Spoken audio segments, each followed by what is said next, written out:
Welcome to the YouTube video. Welcome to the YouTube video today. We're going to be watching some stuff, true crime or not.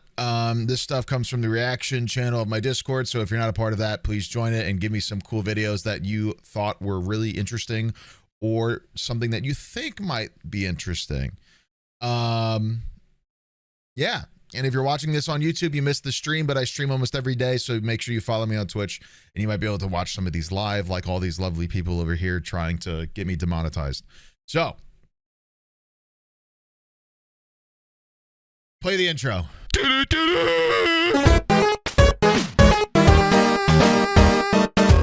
Wow, what a great start. Let's watch a video by Casual Geographic called The Ridiculous Random Nature of the Gorilla. We like Casual Geographic here. Of course I clicked on this. Oh my god. The greatest trick Hollywood ever pulled was convincing the world that gorillas were something to be scared of. Whole time it's an ADHD Uber ape built like a practical joke. The gorillini is the opposite of a sleeper build. They look like a flash pass to being full-time horizontal, when really gorillas are unintentionally the most unserious animals on the planet. Almost every character trait that made them feared back in the day actually makes them adorably ridiculous when you have context. Like you've seen this picture, a gorilla beating its chest and maybe you next has to be one of the most intimidating sights in nature. The sound though. That was not edited. Whole time this display sounds like an assault on bubble wrap. King Kong had you misunderstood. Only in a movie would you see this and hear the God of Thunder. It's more like someone weaponizing bubble tea in a straw. No. There has been feces on kid toys telling kids how to find knives and telling T.hem things they should not know, like sex and how to unlock doors. Fucking scary dude. Right. Because it sounds like his family flatlined by firing squad. It's fitting. It was widely believed that the peg pounding was considered an act of war, again, but newer research says that it might help gorillas avoid conflict altogether. In a study done by Edward Wright of the Max Planck Institute for Evolutionary Anthropology in Germany, it was found that the biggest, most brolic mountain gorillas actually produce the sounds with the lowest frequency. Something about larger air sacs near the larynx, but it's considered an honest signal of competitive ability. And between two prime apes, the one with the higher frequency flesh tap might just tap out of a fight next time I get pissed off. So the chest beating actually allows smaller gorillas to avoid a fight they'd almost certainly lose, and lets gorillas choose the best option, since bigger males tend to be the first choice for intercourse. That's gonna be painfully ironic in a minute, but we'll get to that bridge. The other thing that apparently terrified early explorers into introverts was their jaw work. Gorillas have top 5 most inappropriate dental work for their profession, right up there with camels and the gelada monkey. It's almost divine intervention that a lawnmower with limbs has a stronger bite force than lions, hyenas, and even a grizzly bear. And if you watch gorilla ASMR, you can literally see the muscles attached to the this is the farting crest. one. That crest is why the gorilla has a built-in It's the one where he farts, he's like...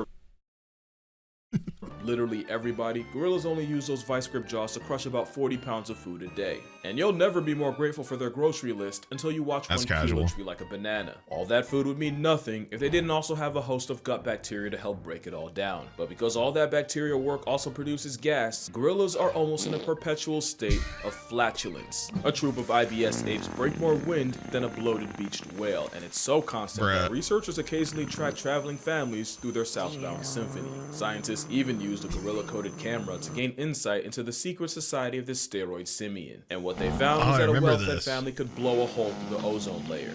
And out both ends. According to late gorilla expert Diane Fossey, gorillas burp as an act of goodwill. No, it's not! Shut up.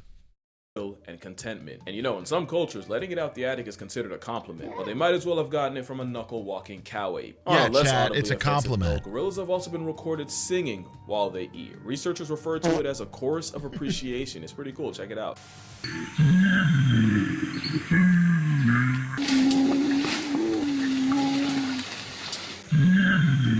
That's so cool. Okay. Basically living in their version of a giant gingerbread house has gorilla gangs singing out both ends. It's also a fact that they sing louder when eating their favorite foods like this banana tree stalk. And the funniest thing is, in the wild, the lead singer is actually the silverback. Science says he uses singing, or well, more like humming, to tell the group when it's time to stop and eat. And you know the law, when silverback speaks, everyone listens, and when he sings, it's time for fixings. But I'm not hungry. Okay, jeez. It makes sense. Few things are more dominant than the lead silverback male. You know he's the one calling all the shots and making all the decisions for a troop of up to and sometimes over 30. One could say that is the peak male form. Damn. Dude, I remember that. Low-key, I'm kind of built like that. Look.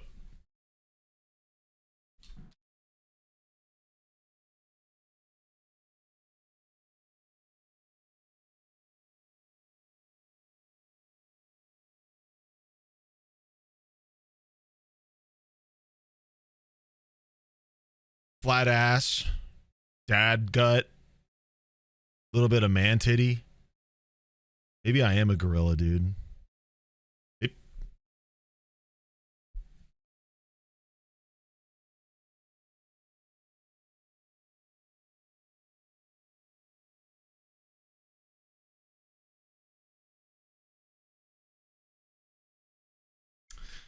All right. Painfully ironic thing, I promise. Well, it's about that time, but before you judge me, I'm just gonna remind you that this is strictly educational. But I would feel weird if I didn't say this. So if you're a child, an adult with a child, or an adult who thinks they're a child, skip to this timestamp right here. Or don't, I can't stop you, but don't let your parents blame you if you don't. Here's an ad while you consider the cost of curiosity. So, fun fact about a silverback, they're the largest apes in the world, can weigh in the neighborhood of 500 pounds, and when they're private stand at attention, they're about 3/4 short of 2 inches. They don't just have the smallest waist snake of any ape, it's widely believed gorillas have the smallest member of any mammal relative to body size. King Kong ain't got on me! Unlucky. I promise you he doesn't. In fact, if we scaled for size, you have a better chance at Subway of seeing a foot long than from a Giga Kong. I swear I'm not just using this for richer jokes. There's actually a reason gorillas ended up hung like a hamster. When you look at how all the great apes measure up, you'll 1, end up on a list, incognito can't save you, but 2, you'll realize humans have more appendical advantages than just a long thumb. Hey, how's it going? Chimps, bonobos, and O-rings are roughly about the same, but nature seems— What the hell was that, bro? What? to maliciously undercut gorillas in particular. Believe it or not, it's about the same, but nature seemed to maliciously undercut gorillas in particular. Believe it or not, it's a direct reflection of how they live. Chimpanzees live in polyandrous packs where females can mate with multiple males, so there was evolutionary pressure for them to develop heavy blood flow. The more baby batter one can produce, the better chances one of his little swimmers wins the race to reality, which led to chimps having a massive man purse. I feel dirty. With humans, it's believed that earlier variants may have selected for the more groinally gifted, especially with humans being more bipedal. It'd probably be more of a factor. Eventually, that led to humans having more to flex under the waistband than just 9mm. But with gorillas, it's different. They often live in harem, while the females in a group practice their multiplication. This guy's scaring the shit out of me with this video. Which means they didn't have the selective pressure of dealing with other males like chimps, or even the pressure of females having a choice like humans. Also, another theory is that a larger Nixon might have helped shovel out rival nectar. Again, something a back of silver doesn't have to worry about. It actually ties back to the chest beating. Being an absolute unit was already so much of a flex that evolution didn't have to juice their stats in other ways. But unfortunately, it means gorillas are built like an anti-steroid. It's like Boba Purse being shot out of a straw. Of what podcast bros call an alpha male. Damn. If humans were truly meant to take cues from them, forget Snickers, we'd be packing a Skittle. And with that, I am going to power wash my search history. What is this picture?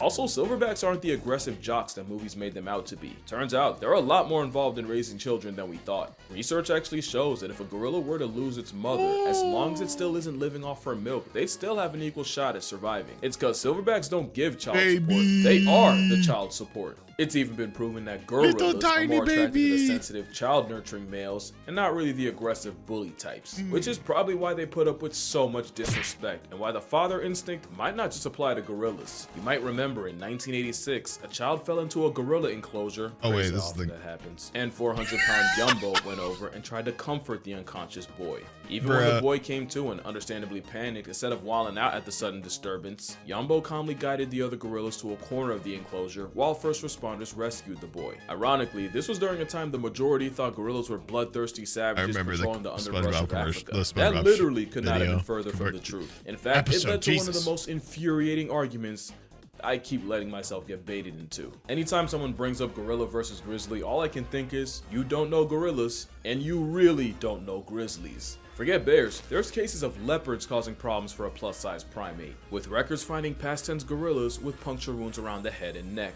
Now, leopard attacks on a full-grown male are rare. But if a 150-pound big cat is a genuine threat, a 10-foot, 900-pound revenant plot device would slaughter a roid monkey. And really, the more you think about it, the more disrespectful the question is. Y'all stay playing on a grizzly's body, especially since the gorilla himself wouldn't even want that smoke. For all that bulk, they'd definitely rather run away than run a fade. Imagine thinking they can match up with a grizzly when gorillas can get humbled by a change in weather. They're so goofy looking, bro. In captivity and in the wild have no problems playing in the water, but when it falls out the sky, it's suddenly unacceptable. Also, I don't know if you've seen that corgi that gave its owner a heart attack until she realized the only victim was a jar of jam. Turns out gorillas might have done the same to early explorers. One could only imagine seeing the blood-soaked fangs of this behemoth up close, only to realize gorilla grills come from the tannins in their diet, and for reference, tannins are the same ingredient that makes coffee bitter. And I think that's just gorillas in a nutshell. They look like they could do an absolute number on the human population, but I could not find one verified case of a gorilla murking a person.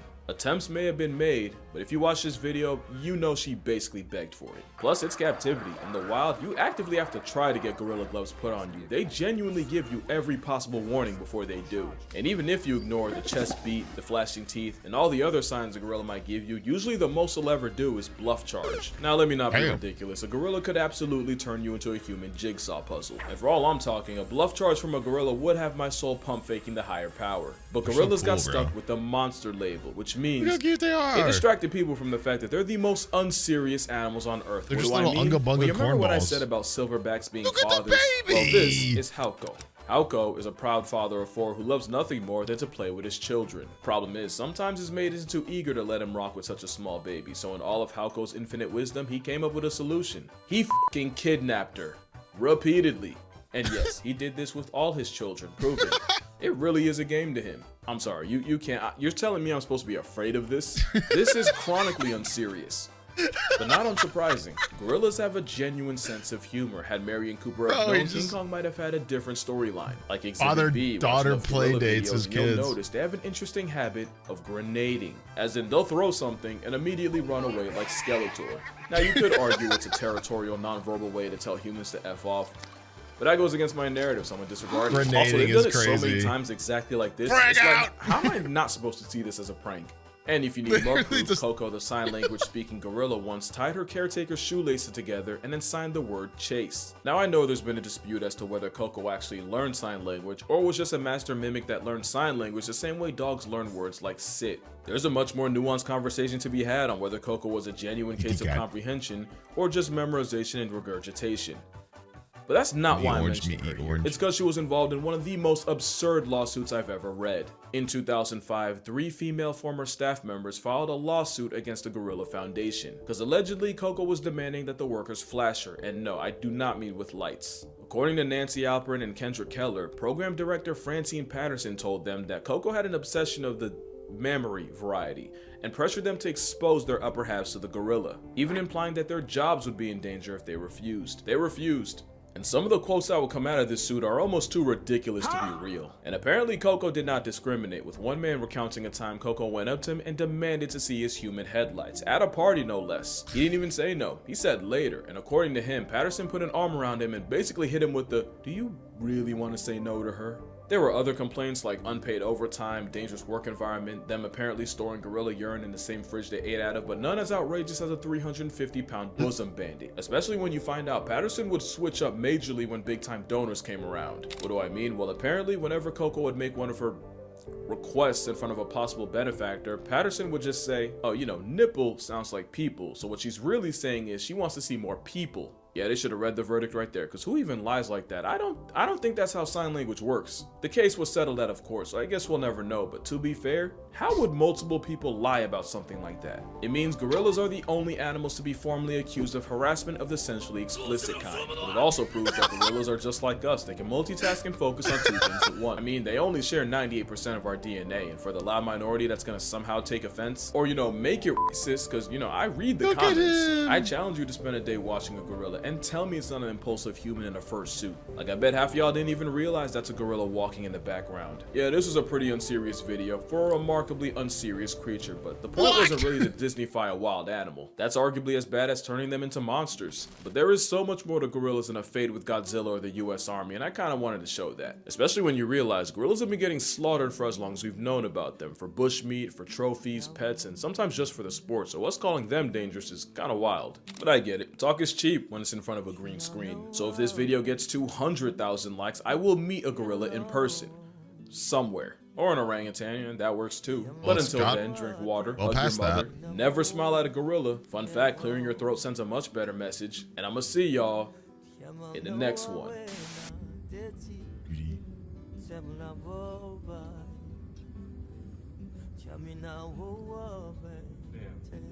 Oh, that's a good shot. She's looking like dead at it.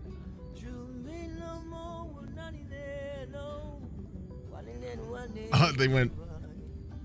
That's funny.